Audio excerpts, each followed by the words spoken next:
biggest mistake I've done all my life, because the people that actually care for you, they want to be able to help. They want to be able to hold your hand or to listen to you, but if you act as if everything is fine, it's very hard for them to do so. And the worst part is that it doesn't get easier, you just learn to deal with it better.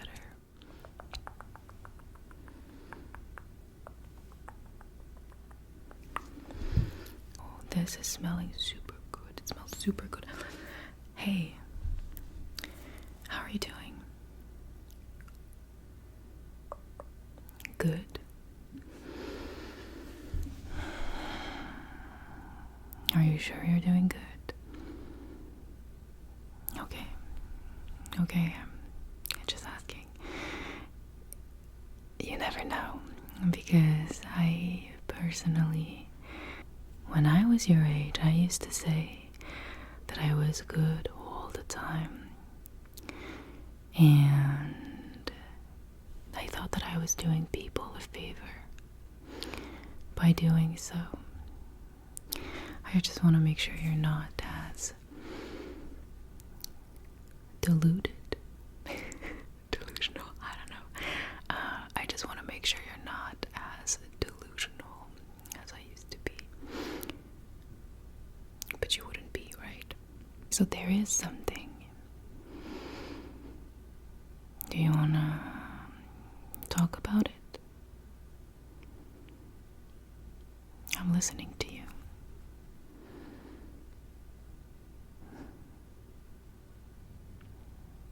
No, don't worry about speaking too much. I'm listening to you.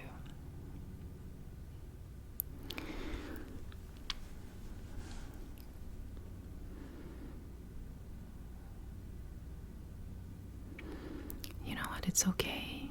You don't have to know the exact words or know exactly how to express what's on your mind and what's on your heart. You just gotta try, do the best that you can, and it's like a puzzle. We're gonna take a few pieces of whatever's on your mind and we're gonna put it together. Okay?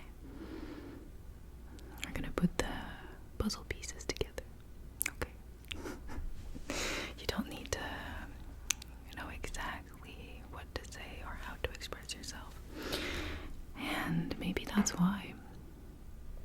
Maybe that's part of the reason why you felt like it's been difficult for you to express yourself and to be vulnerable with people, you know. And I'm proud of you just for trying. And that's something I wish I learned sooner. And I'm glad that you can learn it a little bit sooner than I did.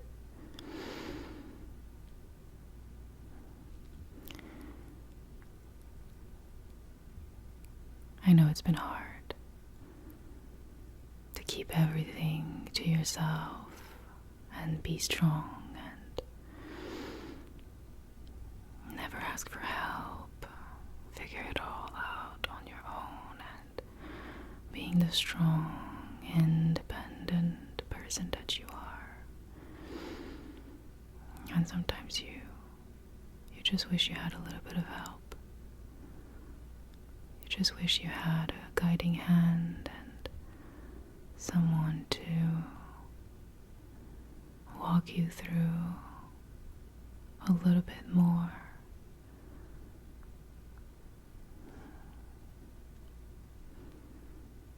Yeah, it's exhausting to always be strong. But then on top of that, it's also pretending that you're not exhausted by being strong. That is a double homicide. You know.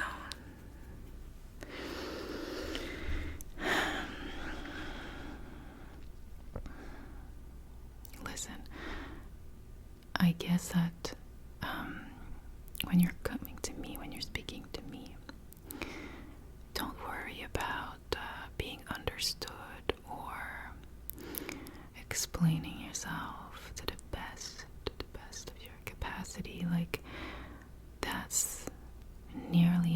impossible, or it's like very difficult to do.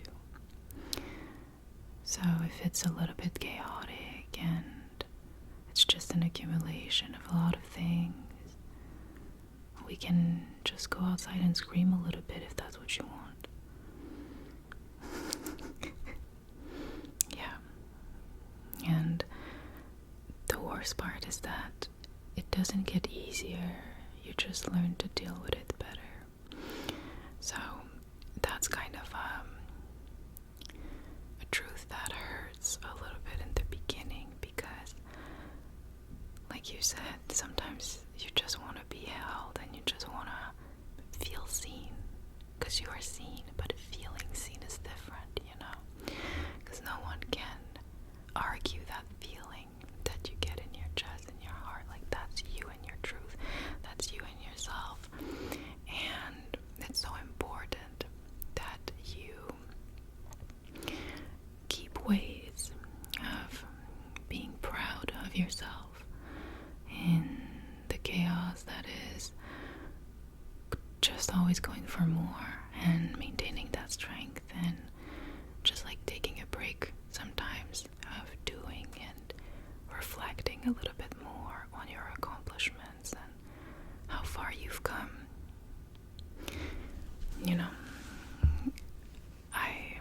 whenever I got into burnouts, or I got super depressed, or I didn't have any energy to do the things that at one point were like super easy for me to do, reflecting back was always a wonderful way to drive a fire in my heart for the future.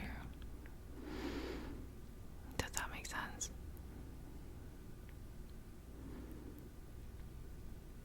Not necessarily journal, but you can speak it out loud.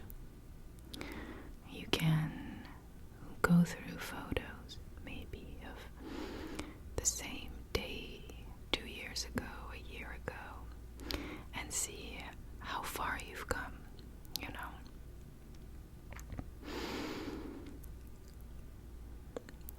Yeah, that's gonna bring a feeling out, like your strength and your personal power. You're gonna see it.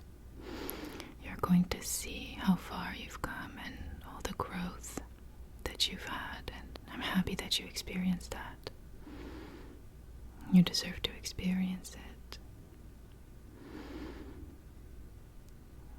Yeah. I get you. You know, it's like you're strong every day and you're pushing through what needs to be done. You don't really know exactly why you're doing all of that, but you just know that it is what it is. And you take everything seriously because you actually care. And then caring makes you feel vulnerable, afraid of rejection, inadequate, maybe too invested. And you go the other route, which is caring less and less and less, all the way to your own personal feelings and emotions. Because if they're not serving you, if they're not helping you, then what are they good for? Right? But if you let them go unchecked, they're gonna be stopping you in the future. You'll feel like a disconnect. Like you accomplish all these great things, but you don't really feel proud of yourself, you know? You go after what you think you want, but once you get there, it's like, do I actually deserve it? You know?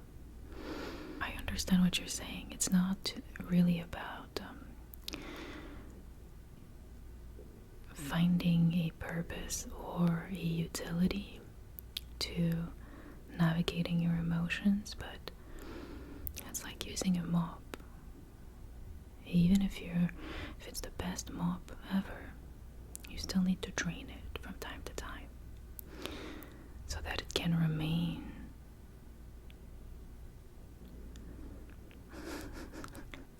Yeah, well, so that it can clean the same way it did in the beginning. Yeah. If you never drain that mop and you keep the old water, it's still gonna clean, but there's gonna be like a smell. Something's gonna be off. And then you're gonna notice that you just left things unchecked. Like you didn't take care of caring for it properly. You didn't care for it properly, is what I'm trying to say. And in a world where your feelings are the least important thing on your list, it's very easy to let your beliefs and your feelings go unchecked. I know, it's easy, it's hard to. I know, and that's why I always say, thank you for trusting me. I know it's not easy to trust people with these things, because we don't know their intention. And that's like a risk. But if you think about it, everything is pretty much a risk. You know? Like, one way or another, you're taking a risk.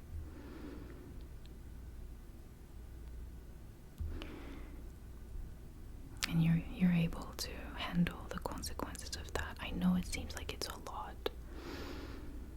And it's hard, and if you go that way, it's gonna hurt. Because you just met the wrong people before. It's not because everyone has bad intentions, it's more so because you've met the wrong people before. And you know what? When you have to be strong the way that you do, you gotta be there for yourself, and not just in pretending to be okay, but actually like having your intimate time with yourself and have some emotional release. Do checkpoints from the past, like where were you a year ago, 2 years ago, so that you can keep track of the progress and how good it has been for you to actually be and remain strong. And I'm so proud of you. You know what I think about sharing with people? It can be a good thing, but is it always necessary? And what is your desired outcome out of it?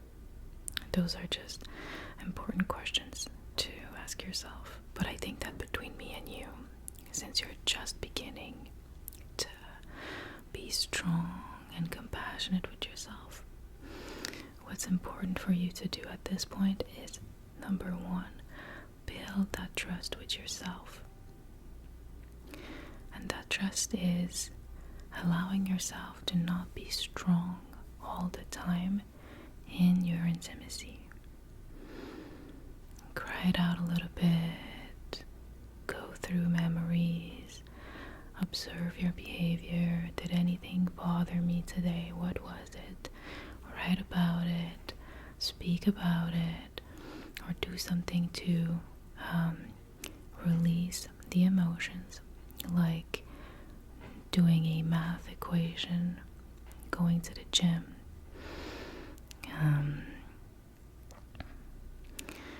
screaming in the park. We have that to do too.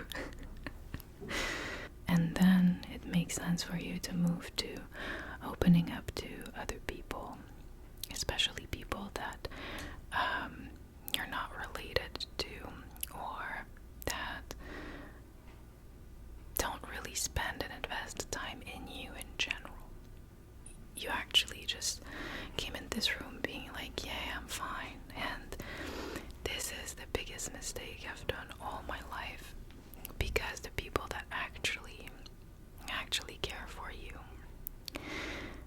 want to be able to help. They want to be able to hold your hand or to listen to you, but if you act as if everything is fine, it's very hard for them to do so.